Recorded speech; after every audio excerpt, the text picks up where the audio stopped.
Hola, ¿cómo les va? ¿Cómo están? Bueno, eh, me presento, aunque ya me conocen, soy Débora Turina, intensivista pediatra del Gutiérrez y jefa de trabajos prácticos del curso de SATI. Bueno, hoy vamos a charlar de las infecciones graves del sistema nervioso central y de sus complicaciones. Estos son los distintos contenidos que vamos a ir tocando a lo largo de la charla.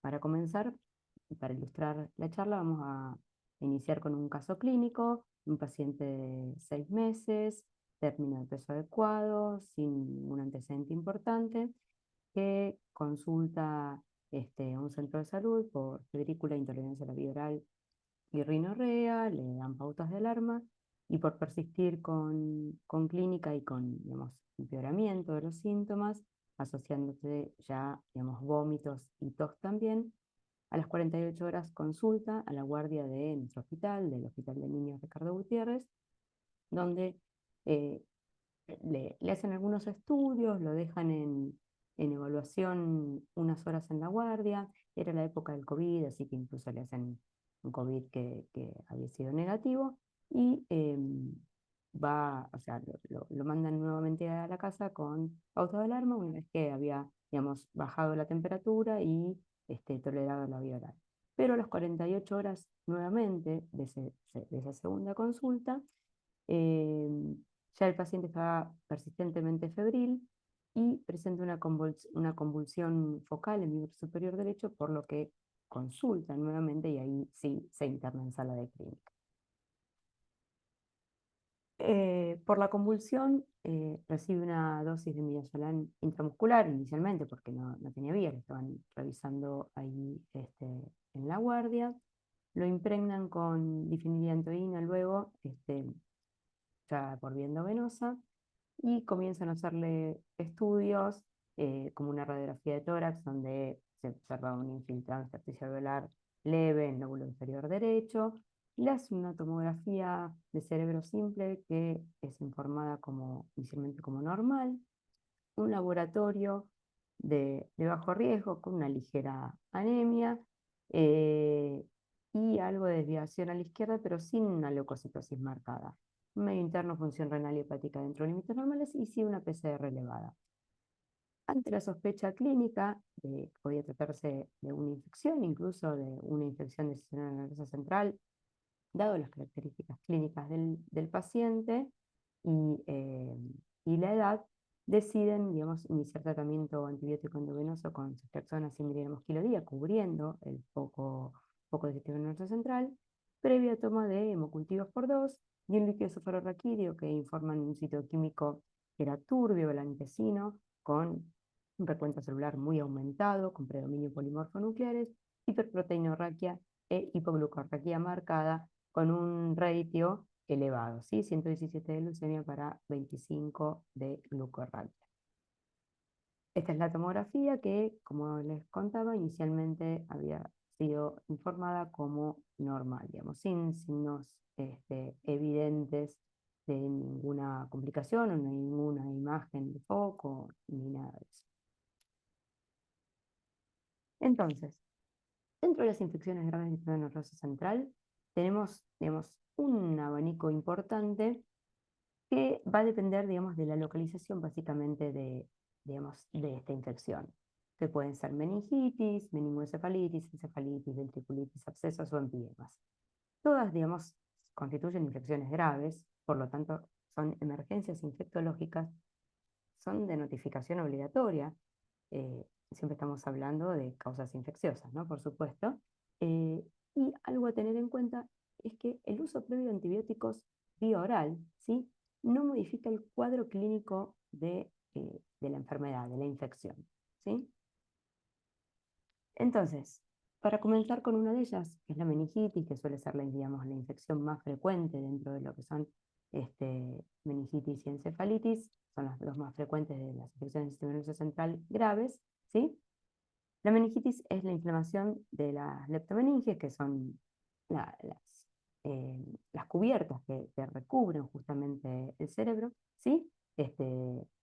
Y cuando esta inflamación no solo es de la leptomeninge, sino que también involucra la corteza cerebral y el parénquima, ¿sí?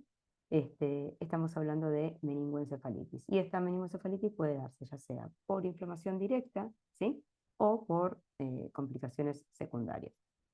Como dijimos, las etiologías pueden ser infecciosas o no infecciosas, pero digamos, en esta charla nos vamos a abocar a todo lo que es de causa infectológica. Constituye una emergencia médica, es una causa muy importante de mortalidad. Sobre todo, esto está asociado al retraso en el tratamiento médico. En distintos estudios se vio que un retraso de más de 3 horas, ¿sí? En el inicio de un tratamiento médico adecuado y oportuno, aumenta la mortalidad, ¿sí? Y puede aumentar la mortalidad en forma importante, incluso hasta un 50%. Y lo que se vio que aquellas meningitis bacterianas que no fueron tratadas con antibióticos directamente, que no recibieron por no acceder al sistema de salud, por un retraso en el mismo, o sea, tuvieron un 100% de mortalidad. Cuando hablamos de encefalitis, lo que ocurre aquí es que hay una inflamación primaria del parénquima cerebral, ¿sí? En este caso, también la etiología puede ser infecciosa o no, y acá, bueno, cobran importancia las causas inmunomediadas, que ahora no vamos a charlar. Se suele manifestar en general por síntomas neurológicos que son más graves, básicamente por un cuadro de encefalopatía aguda, signos focales y convulsiones. Para hacer el diagnóstico de encefalitis, digamos, es importante contar con encefalopatía y esta se define como la alteración del estado mental por más de 24 horas, ¿sí? Que constituiría, digamos, el criterio mayor, ¿sí? Asociado a disfunción neurológica e inflamación del parénquima cerebral. Y para esto tiene en cuenta criterios que, digamos, se llamarían menores, ¿sí? La presencia de 2 o de 3 o más criterios, digamos, establece el diagnóstico de posible o probable. Y esto tiene que ver con criterios clínicos, ya sea fiebre, convulsiones o hallazgos neurológicos focales, un electroencefalograma compatible con encefalitis, un líquido cefalorraquídeo, digamos, compatible, que tenga pleocitosis, y neuroimágenes con inflamación cerebral. También es una emergencia médica y también constituye una causa importante de morbimortalidad. ¿Cuál es la situación en nuestro país de estas infecciones? Bueno, esto es un informe del Sistema Nacional de Vigilancia, que es un informe ya, digamos, los últimos datos son de 2018, incluso no estaban terminadas las semanas epidemiológicas en este reporte, donde acá podemos ver que cada 100.000 habitantes había casi 300 casos reportados, sí, hasta la semana 8 epidemiológica, ¿sí?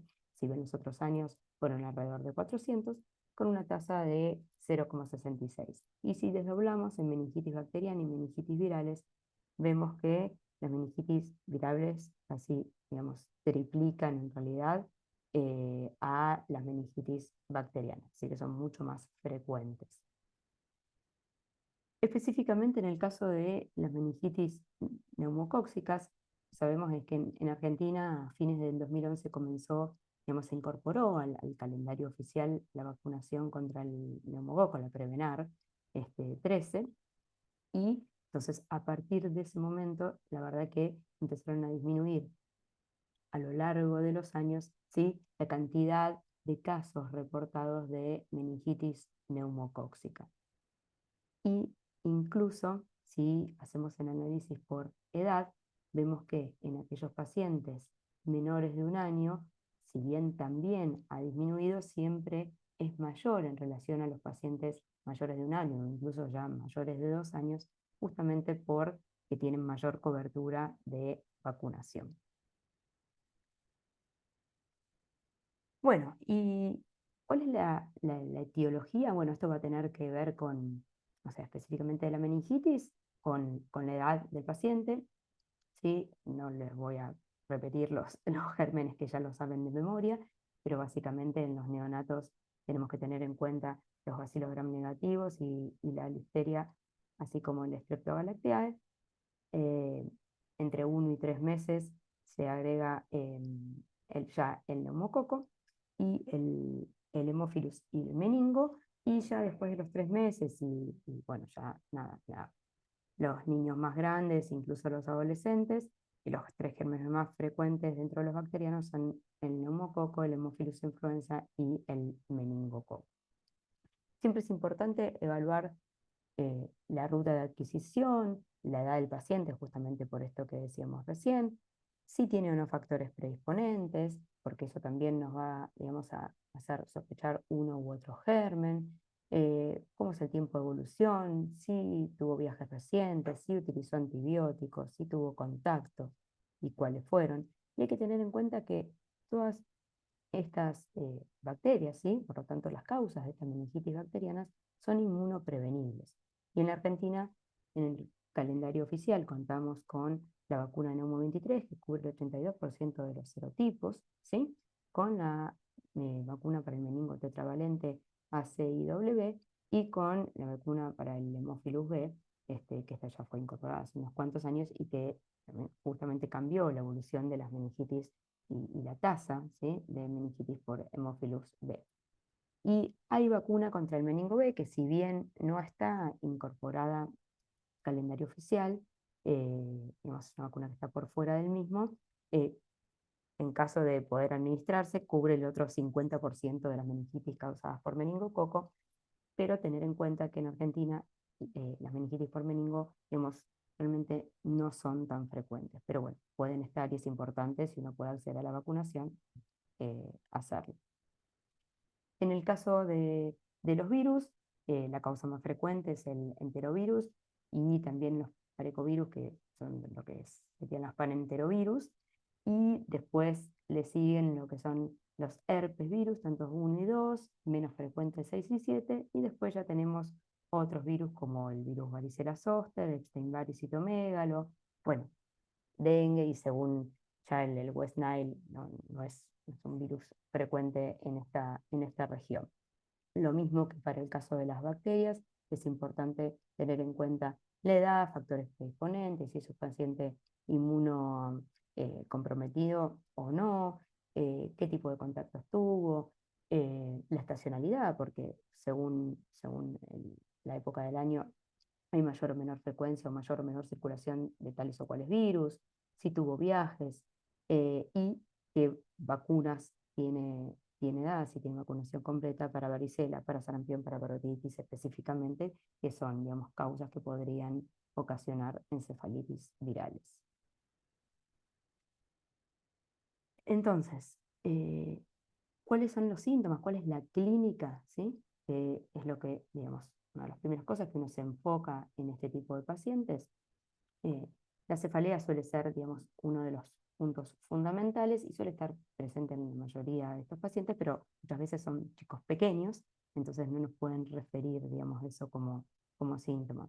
La tríada clásica, digamos, de la meningitis, sobre todo por ahí, a veces bacterianas o incluso a veces también virales, que es la fiebre, la cefalea y los signos de irritación meningia, está presente en alrededor de la mitad de los casos, a veces un poquito más.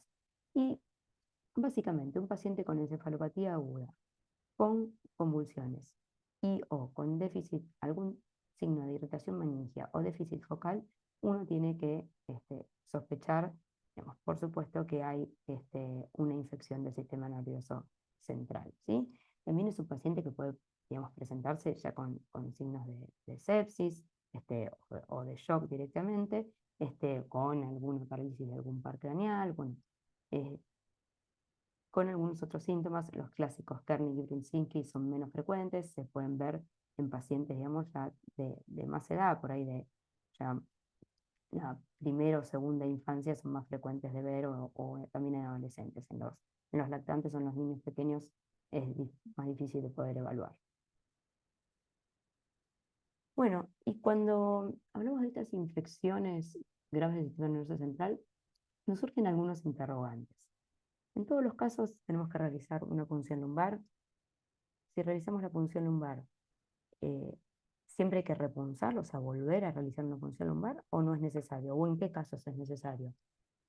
Y si le hacemos la punción lumbar, antes siempre tenemos que realizar una imagen de sistema nervioso central, o podemos hacer la punción lumbar sin hacer una imagen previa. Y en caso de que se presente un paciente con fiebre y convulsiones, siempre tendremos que hacerle la PL, o sea, todo paciente con fiebre y convulsiones debemos hacer una punción lumbar. Bueno, a ver, para ir, digamos, dilucidando estos interrogantes, vamos a empezar diciendo que pues, el gol estándar para el diagnóstico de la meningitis es la punción lumbar, ¿sí? Meningitis o encefalitis. Eh, por lo tanto, la punción lumbar, a menos que haya contraindicaciones, ¿sí? Uno siempre debería realizarla. Las contraindicaciones, la verdad, es que la mayoría son temporales, ¿sí? No son contraindicaciones que van a persistir en el tiempo, que son absolutas, ¿sí?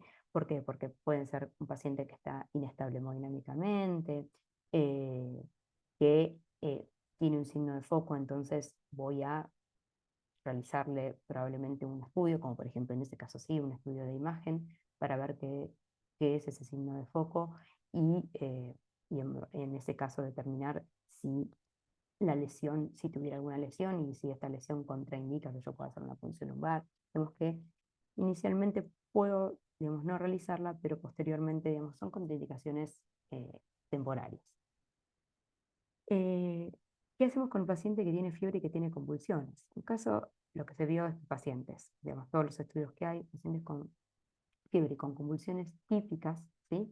O pacientes que ya son convulsivos y que no cambió el patrón específicamente, la realidad es que uno, digamos, no debería, digamos, estaría autorizado a no realizar una punción lumbar, por supuesto, siempre y cuando no haya otros signos de deterioro o algún otro signo clínico que nos sospechar eh, que pueda tener una infección, digamos, activa, actual del sistema nervioso central, ¿sí?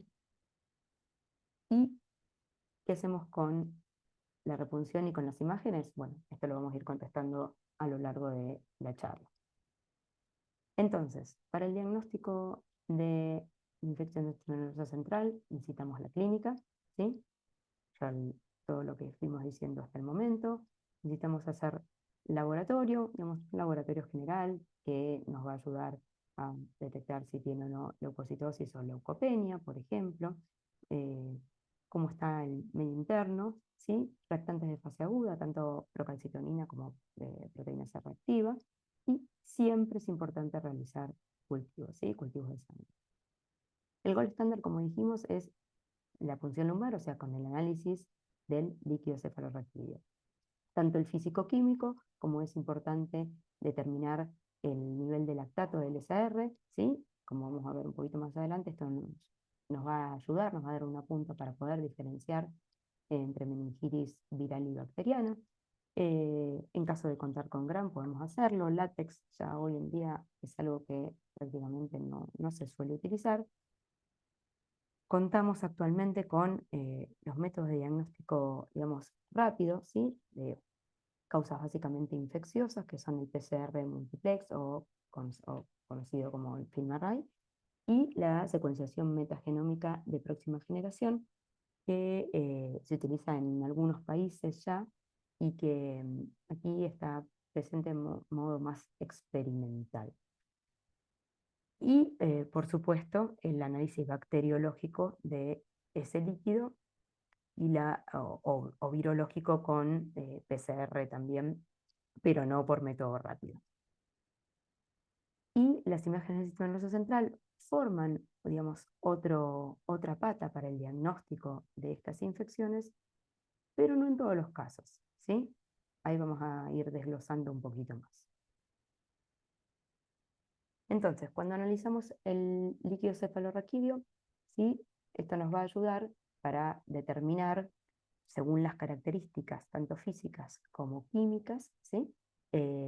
Si esto nos puede orientar hacia una infección viral o una infección bacteriana, ¿sí? No vamos a hablar acá de tuberculosis, que ya tuvieron la charla de eso. Nos va a ayudar a poder valorar el color. Bueno, si uno pudiera medir la presión al realizar la punción lumbar, esto sería también un punto importante, pero es algo que no se hace tan frecuentemente, sobre todo en los pacientes pediátricos. El recuento celular, si tiene predominio neutrofílico o predominio linfocitario, cómo es el nivel de glucorraquia, ¿sí? Porque sabemos que glucorraquias menores a 40, digamos, en general nos hablan de meningitis bacteriana, y si encima es menor a 10, digamos, nos habla ya de pronóstico, de peor pronóstico. Y también es importante el ratio, es decir, la relación con la glucemia y el aumento de las proteínas. Y en general las meningitis bacterianas suelen tener una hiperproteinorraquia más marcada. Una cosa a tener en cuenta es que eh, la sensibilidad, digamos, del análisis de este líquido bacteriológico va a ser, digamos, casi del 100% van a ser positivos en caso de que no haya recibido antibiótico-terapia previa y que sea una meningitis bacteriana, ¿no? Por supuesto. En el caso de que haya recibido antibióticos por vía oral, eh, más o menos alrededor del 2/3 de los casos, incluso puede ser positivo el líquido cefalorraquídeo, y si recibió alguna dosis de antibiótico endovenosa previa a la punción lumbar, incluso en la mitad de los casos puede ser positivo también, ¿sí? Y hay que tener una cosa, digamos, importante en cuenta, que el tratamiento antibiótico previo no altera el citológico, ¿sí? Suelen alterar más el químico, es decir, por ahí el valor de la glucorraquia o de la proteinorraquia, pero no el valor del recuento celular. En el caso de los virus, como dijimos, se pueden, digamos, realizar el diagnóstico por medio de PCR y suelen tener una alta sensibilidad y especificidad, especialmente los más frecuentes, como son el enterovirus, que es la causa, digamos, más frecuente dentro de las meningitis o encefalitis o meningoencefalitis virales, seguido por el herpes. Luego tenemos, bueno, la varicela, el citomegalo, el Epstein-Barr, bueno, y el virus JC, que es bastante, digamos, más infrecuente, digamos, sobre todo en pacientes que sean inmunocompetentes, ¿sí? Como les contaba, hoy contamos ya en una cantidad de centros importantes del país con método de diagnóstico rápido, con este panel que se llama, digamos, para meningitis y encefalitis, el FINMERRAY, que lo que puede hacer es identificar en aproximadamente 1 o 2 horas, ¿sí?, 14 patógenos, entre los que se encuentran virus, bacterias e incluso levaduras, y que nos permite, digamos, saber rápido y adecuar el tratamiento. Y les decía que también hay otra forma de medir rápidamente digamos, si tenemos o no o sea, bacterias o virus, que es con este método, que es la secuenciación metagenómica de próxima generación, ¿sí?, que nos sirve también para detectar encefalitis y meningitis. Ya hay estudios publicados ya de los últimos años, pero de hace 3 o 4 o 5 años, eh, que nos marca la importancia de poder tener este método diagnóstico, lo mismo, para hacer un diagnóstico rápido y específico de las causas de este tipo de infecciones del sistema nervioso central. Pero acá en Argentina no se está usando, por lo menos en la práctica clínica diaria, y menos en los pacientes pediátricos. O sea, en algunos lugares de adultos y, bueno, más que nada a nivel, digamos, científico, ¿no?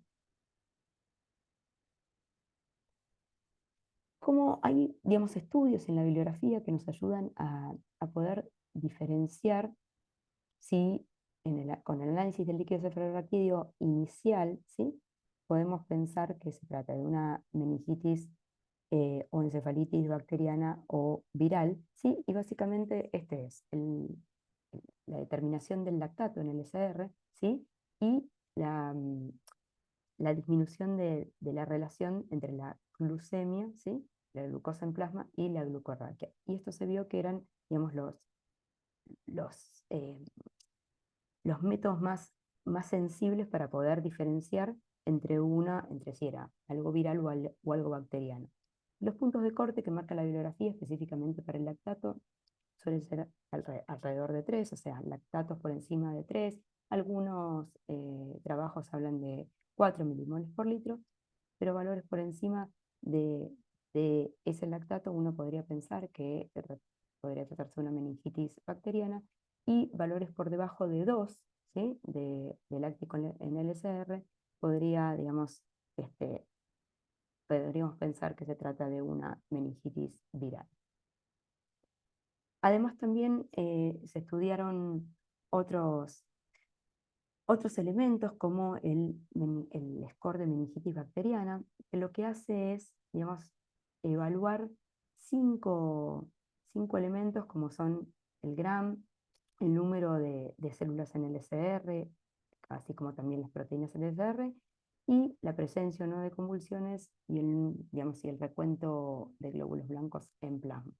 Y establece un punto de corte que es de 2, y es decir, que ante la presencia de digamos, si uno suma eh, es cualquiera de estos criterios y tiene un 2 o más, ¿sí? De cualquiera de ellos, uno podría sospechar inicialmente que podría tratarse de, digamos, de una meningitis bacteriana, ¿sí? Y si tuviera un score menor a eso, uno podría decir que podría tratarse de una meningitis viral. Bien, entonces, ya vimos, digamos, la importancia del análisis del SR y hablamos de si era, digamos, un punto, digamos, sine qua non a realizar las neuroimágenes. Es decir, a todos los pacientes tenemos que hacerles imágenes del sistema nervioso central en aquellos que sospechamos o tenemos diagnóstico de una meningitis bacteriana o encefalitis, ya sea meningoencefalitis o encefalitis viral. Eh, bueno, ¿qué dice la bibliografía? Lo que establece es que lo importante de la realización de una tomografía, que es lo que uno suele, digamos, realizar en forma inicial, es para poder descartar lesiones del sistema nervioso central que pueden estar asociadas con riesgo de hernia cerebral, sobre todo en el momento de realizar la punción lumbar. Pero, digamos, hay que tener en cuenta que incluso una tomografía normal, es decir, sin ninguna lesión asociada, ¿sí? O que esté informada como normal y que por ahí solo vea un ligero edema, esto, digamos, no, no descarta 100% la posibilidad de que pueda haber, digamos, una complicación post-PL, ¿sí? Entonces, si bien por ahí a uno lo deja tranquilo, no hay, o sea, la bibliografía no es que lo avala, digamos, 100% con una evidencia tan certera. Lo que sí dicen en general las guías es que uno debería realizar una tomografía computada a todo paciente que sea inmunocomprometido, que tenga ya antecedentes de alguna enfermedad del sistema nervioso central, que tenga un estatus neurológico muy alterado, es decir, un score de Glasgow disminuido, ¿sí?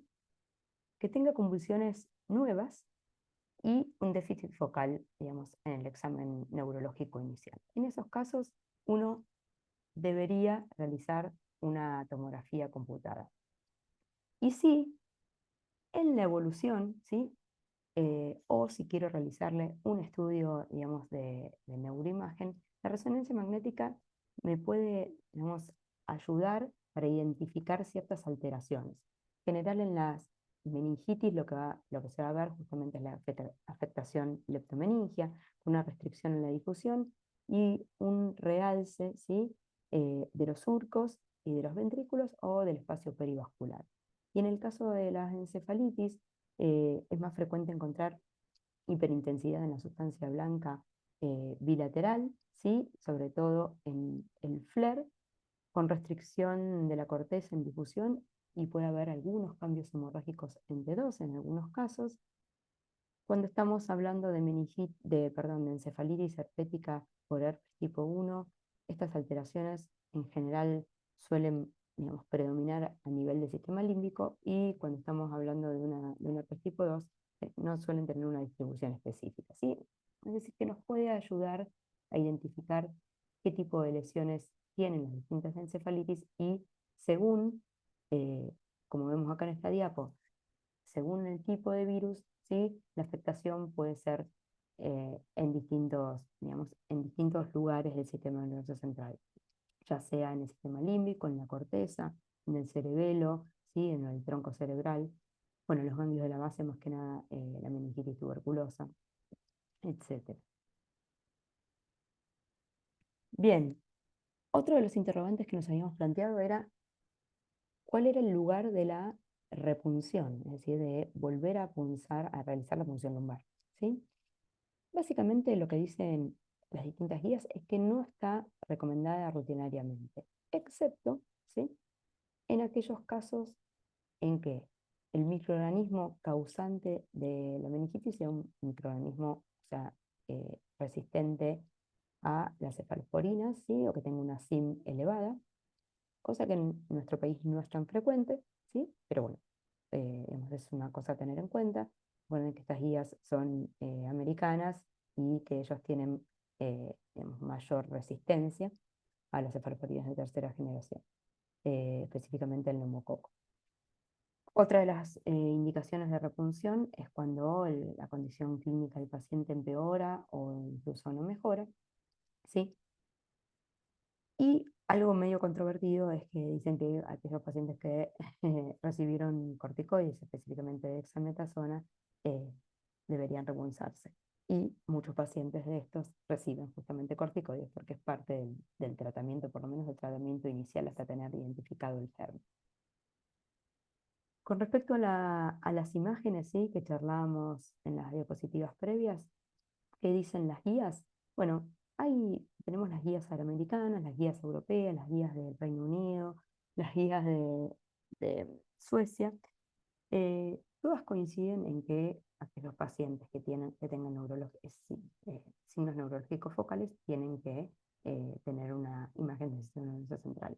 Pero no se ponen mucho de acuerdo con respecto a las otras características que habíamos dicho, la inmunosupresión, la alteración del estado mental.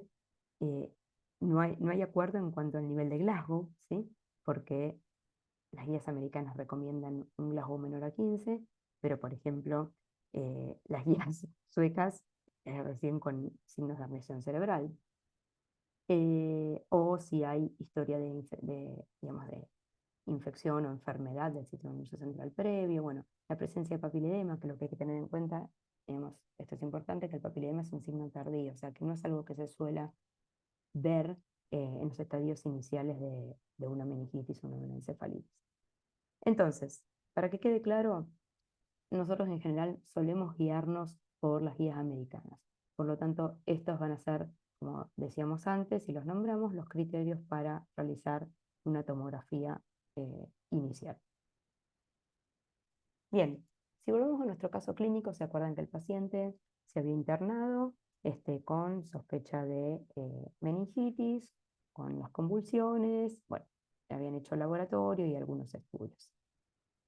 Dentro de las primeras 24 horas de internación en sala de clínica, el paciente evoluciona, digamos, desfavorablemente, con deterioro del sensorio, con un Glasgow de 8 en 15, se pone hipoxémico, con mala mecánica ventilatoria, taquipneico, por lo que es trasladado a la terapia intensiva y ingresa en asistencia ventilatoria mecánica, digamos, básicamente por el estatus neurológico, con un Glasgow de 6 en 15 cuando ingresa a BM, pero también por compromiso, digamos, ya de su estado general.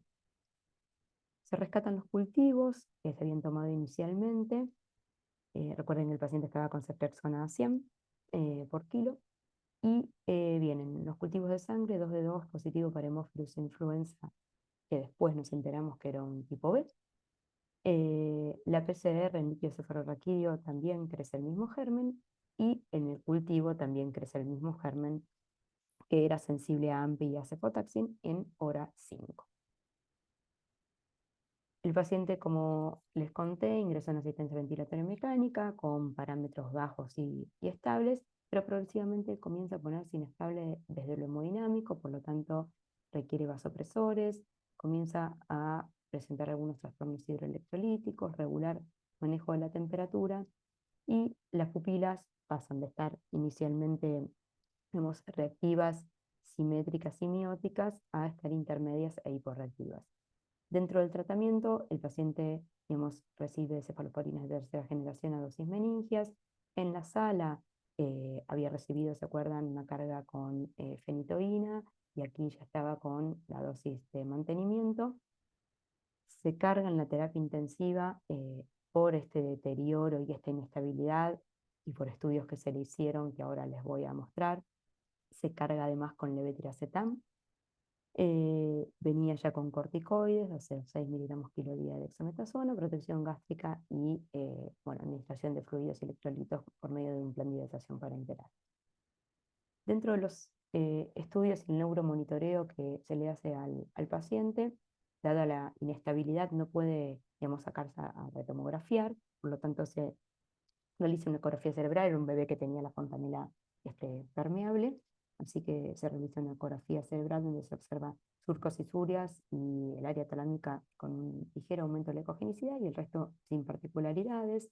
Se realiza un Doppler transcranial donde inicialmente tenía un patrón con velocidades altas e índice de pulsatilidad que progresivamente iba aumentando y estas velocidades, eh, digamos, progresivamente empiezan a disminuir y el IP cada vez era mayor, compatible con un patrón de hipoperfusión cerebral. Y en el monitoreo electroencefalográfico se le pone, a ver si pueden observar, ahí está corriendo el video, se le coloca el electroencefalograma, dado que el paciente estaba muy inestable, estaba con pseudoanalgesia, entonces no tenía, digamos, ninguna clínica motora, o sea, no se observaban convulsiones clínicas motoras, pero pensando a ver si no estaba en estatus eléctrico. Y si bien no estaba en estatus, sí tenía algunas descargas aisladas, por lo tanto, esa fue la razón por la cual se recargó con levetiracetam. El paciente finalmente evoluciona en la muerte encefálica y se declara el óbito a las 72 horas de su ingreso a la terapia intensiva. Entonces, en todo paciente con este tipo de infecciones, ¿sí? El tratamiento, digamos, es multimodal, uno podría decir, ¿no? Se tiene que o sea, tener en cuenta distintos aspectos. Por supuesto que el pilar lo constituyen los antibióticos, que tienen que duplicar la capacidad bactericida mínima del germen, ¿sí? Y básicamente esto está relacionado con el grado de penetración en líquido cefalorraquídeo, con la concentración que van a alcanzar en el mismo y con la actividad intrínseca que van a tener, digamos, los antibióticos en el líquido cefalorraquídeo. De ahí la importancia, digamos, de la selección adecuada y de las dosis adecuadas. Y esto va a tener, digamos, que ver con, digamos, el germen que tiene identificado y en base a eso va a ser la duración del tratamiento antibiótico. Además de los antibióticos, el tratamiento, digamos, también es importante realizarlo con anticonvulsivantes, sobre todo ya cuando estamos en este punto de gravedad, con corticoides, como decíamos. Eh, la indicación es administrar dexametasona por 48 horas. Lo que dice la mayoría de la bibliografía es que los corticoides se tienen que dar junto al antibiótico, incluso antes de la administración del mismo, pero hay estudios que, digamos, como que avalarían el uso de corticoides hasta 4 o incluso hasta 12 horas posteriores al inicio de los antibióticos. Bueno, es importante, digamos, el control con fluidos y electrolitos. Bueno, y en caso de que haya una sospecha o diagnóstico de una meningoencefalitis viral, el tratamiento va a ser con aciclovir por 21 días si identificamos el germen, específicamente el herpes virus. Eh, por supuesto que en caso de que sea un enterovirus, bueno, no requiere digamos, un tratamiento antiviral específico, sino más que nada tratamiento de sostén. ¿Qué dice la bibliografía de los corticoides? ¿Para qué serían importantes? Básicamente lo que se vio es que la administración de corticoides lo que hace es disminuir el impacto en la pérdida auditiva y también las secuelas neurológicas, pero no tienen un efecto en la mortalidad. Y lo que está indicado, como dijimos, es administrar dexametasona por 48 horas y no más, ¿sí? Y la dosis sería de 0,15 miligramos kilo dosis cada 6 horas, ¿sí?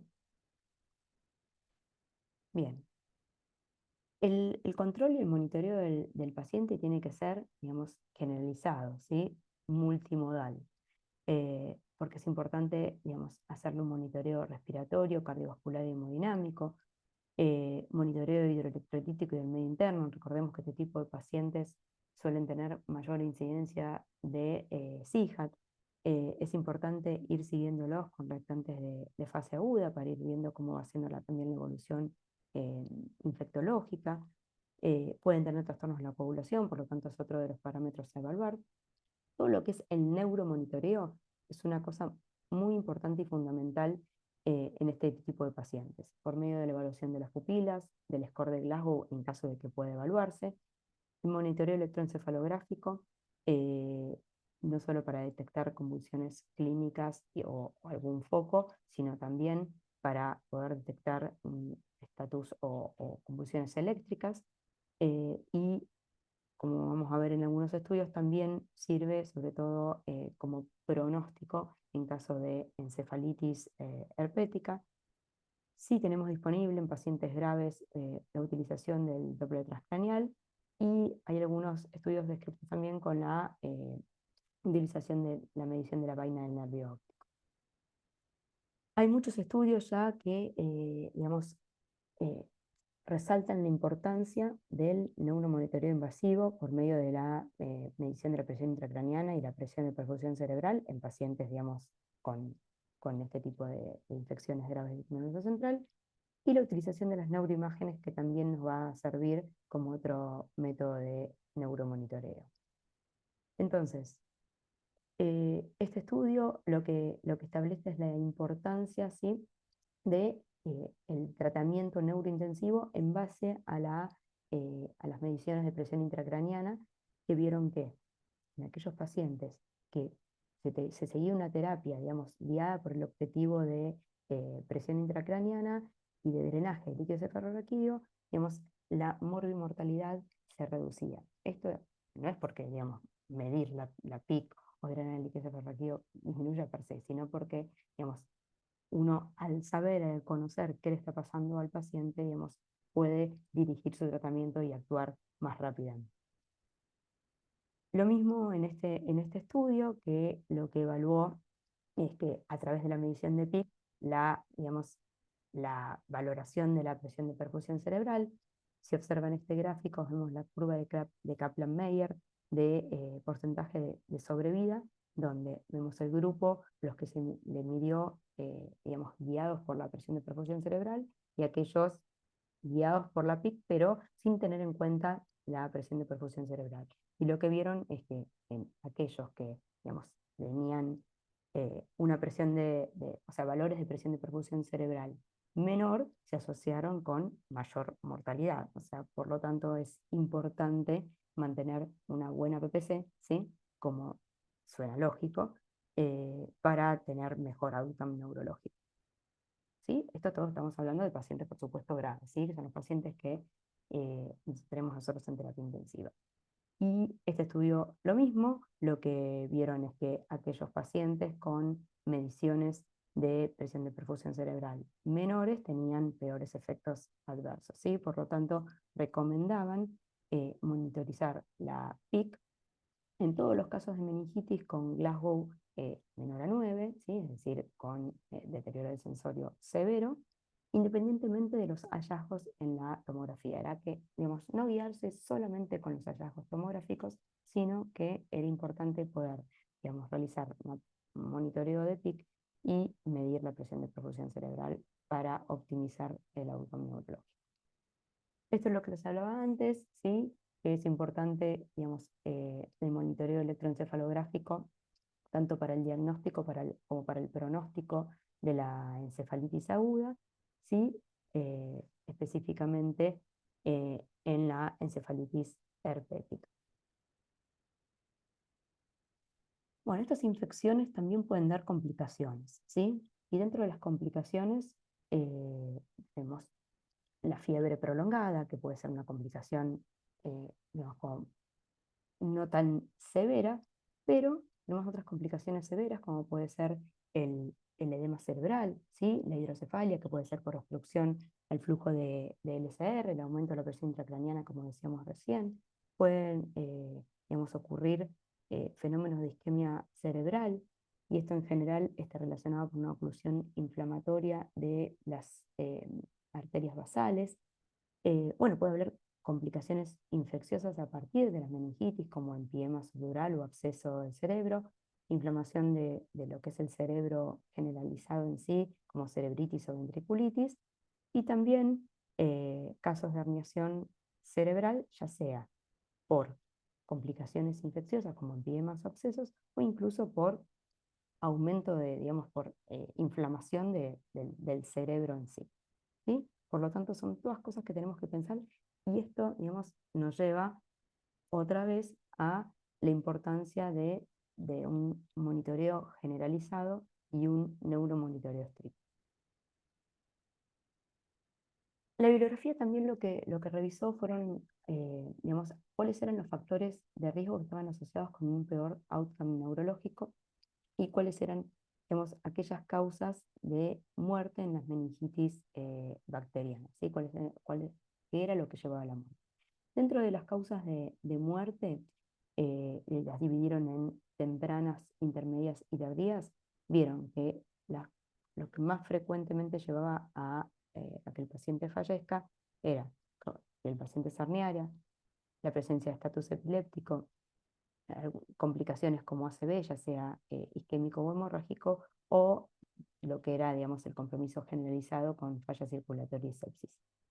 Y dentro de aquellos factores de riesgo con peor outcome neurológico, identificaron que aquellos pacientes menores, es decir, los menores a 1 año, que estaban más graves al ingreso, no solo más graves en su estatus neurológico, sino también en su estado general, cuando la causa de la meningitis era un neumococo y cuando el tiempo entre el inicio de los síntomas y el establecimiento de un diagnóstico y un tratamiento efectivo era muy amplio, es decir, no era corto, los pacientes tenían peor evolución, ¿sí?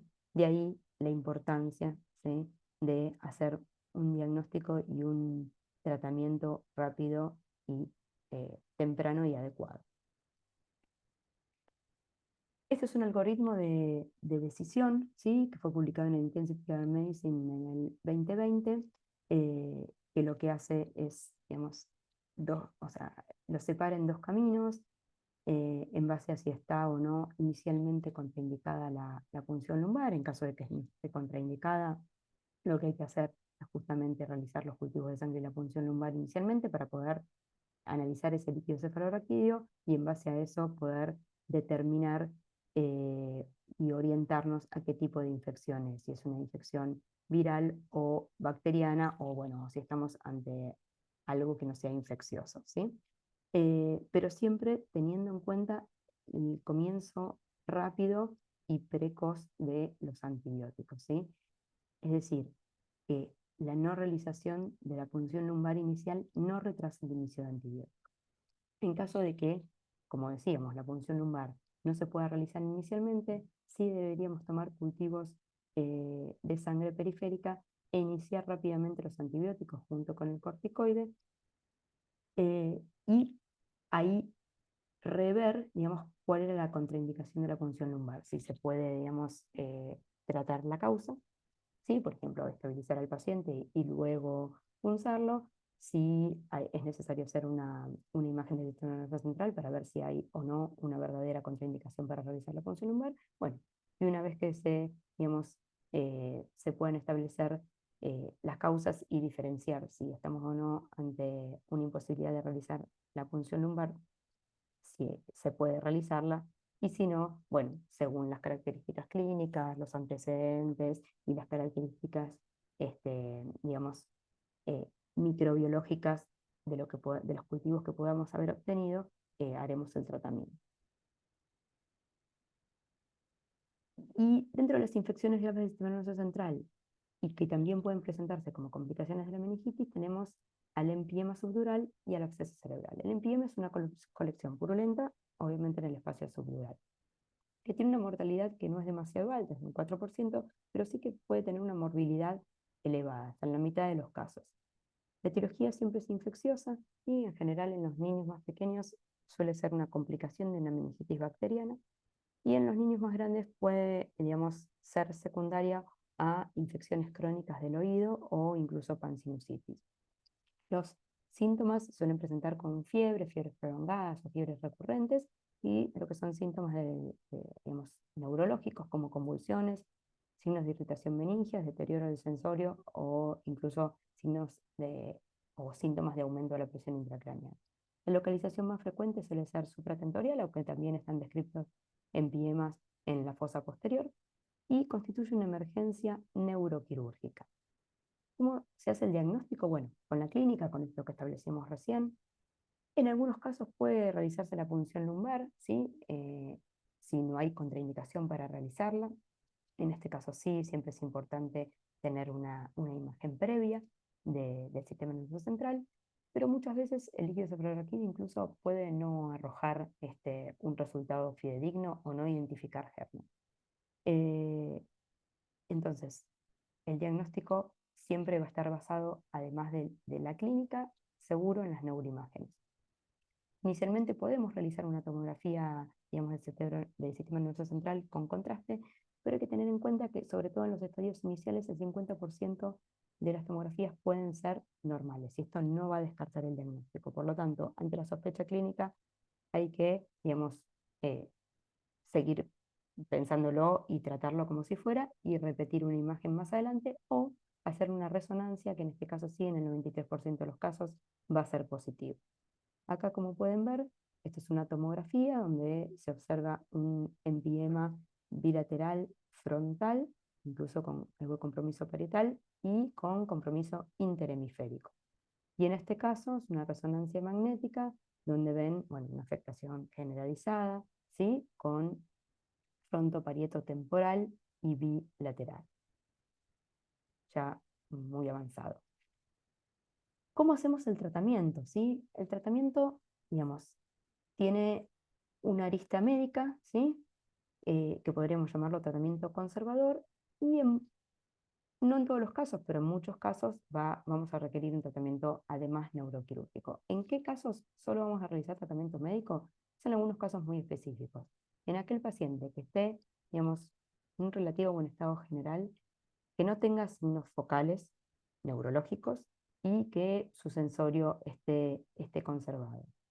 En esos casos puedo iniciar, digamos, el tratamiento con antibióticos solamente, y lo que se llama tratamiento de sostén, que va a ser con corticoides además y con anticonvulsivantes, y no realizar inicialmente un tratamiento neuroquirúrgico, siempre teniendo en cuenta la revaloración de este paciente con la clínica y con las imágenes, porque puede llegar a requerir en su evolución un tratamiento neuroquirúrgico. Y en aquellos pacientes que tengan afectación del estado general importante, o afectación neurológica, digamos, con un severo deterioro del sensorio, con signos focales, o que la afectación sea en fosa posterior, como dijimos, lo más frecuente era supratentorial, pero también puede haber en fosa posterior.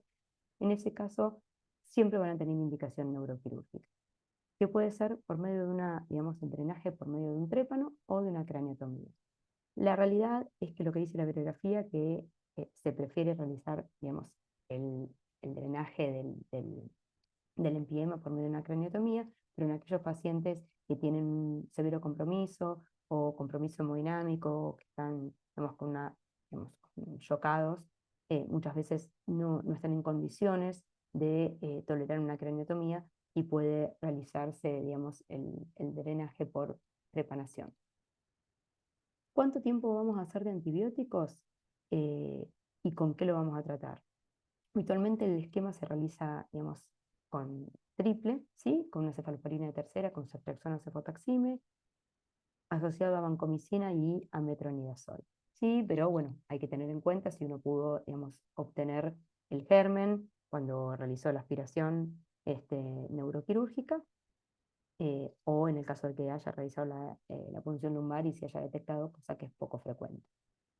Siempre, digamos, lo que dice la bibliografía es que las 2 primeras semanas tienen que ser endovenosas, seguidos de 4 o 6 semanas vía bioral. Pero estas semanas vía oral van a depender de la evolución, ¿sí?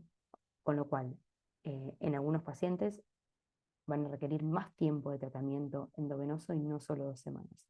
Esto se va a ir evaluando, digamos, a lo largo de la evolución con la clínica y las imágenes, ¿sí? Como dijimos, al tener inflamación del sistema nervioso central, se recomienda inicialmente administrar corticoides y anticonvulsivantes. Muchas veces estos pacientes ya tienen convulsiones, pero si no las tienen como profilaxis, están indicados. Y para terminar, el absceso cerebral es una infección focal del sistema nervioso central que involucra al cerebro, ¿sí? Y puede ser un absceso único o puede haber múltiples abscesos. La etiología, digamos, de los abscesos va a tener que ver según cuál sea la fuente de origen y según las características del huésped. Digamos, lo más frecuente es que pueda ser, digamos, por infección contigua, es decir, que la infección inicial sea a nivel ótico o mastoideo o incluso en los senos paranasales, o a distancia por vía hematógena, ya sea en pacientes con cardiopatías congénitas o a veces con infecciones cutáneas severas o con infecciones pulmonares, eh, en cuyo caso, digamos, la diseminación va a ser a distancia. Y también hay que tener en cuenta, digamos, pacientes que tuvieron algún traumatismo encefalocraniano o alguna neurocirugía y que esa puede haber sido el origen de la infección. Como decíamos, suele estar asociado con ciertas condiciones predisponentes y con factores de riesgo, ¿sí? Pacientes con cardiopatías congénitas o inmunosuprimidos, por supuesto, tienen mayor riesgo. La localización más frecuente suele ser en el lóbulo frontal, aunque puede haber también en otras localizaciones y puede haber abscesos múltiples. La clínica siempre se suelen presentar con fiebre y con todo lo que son síntomas del sistema nervioso central, como cefalea, vómitos, convulsiones, signos de foco y deterioro del nivel de conciencia. En general, desde el inicio de los síntomas hasta el diagnóstico suele haber una media de tiempo de entre una semana a 10 o 11 días. Y como todas estas infecciones graves, es importante el diagnóstico del tratamiento temprano y oportuno porque va a ser lo que va a modificar sobre todo el curso clínico y el outcome de ese paciente, ¿sí? Básicamente la morbilidad e incluso la mortalidad. Como pueden observar, estas son dos imágenes, ¿sí? Que es como vamos a hacer el diagnóstico, además de la clínica, por medio de las neuroimágenes. Son dos resonancias magnéticas. En la primera vemos una secuencia T2 y una secuencia T1.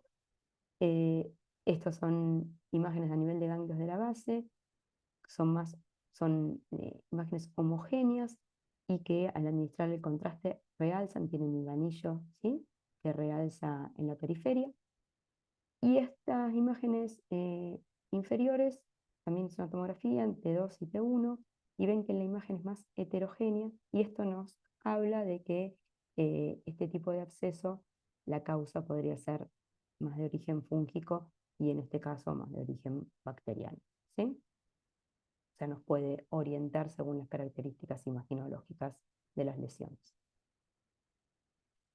Entonces, si sospechamos un absceso cerebral, ¿sí? por la clínica, hacemos digamos, los estudios generales de sangre, que son los cultivos, reactantes de fase aguda, si no tenemos contraindicación, como dijimos, el análisis del líquido cefalorraquídeo, pero siempre vamos a tener que hacer una neuroimagen.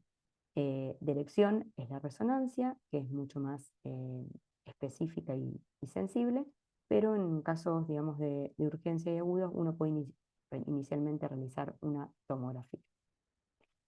Esto no es para el momento agudo, pero hay que tener en cuenta, digamos, para investigar la causa y las condiciones predisponentes del paciente, y hacer otro tipo de evaluaciones también cuando tenemos el diagnóstico de absceso cerebral, que es, bueno, la evaluación otorrinolaringológica, evaluación cardiológica, odontógena, inspección de la piel, y, bueno, y otro tipo de estudios según cuál sea la causa, digamos, que pueda haber iniciado el absceso.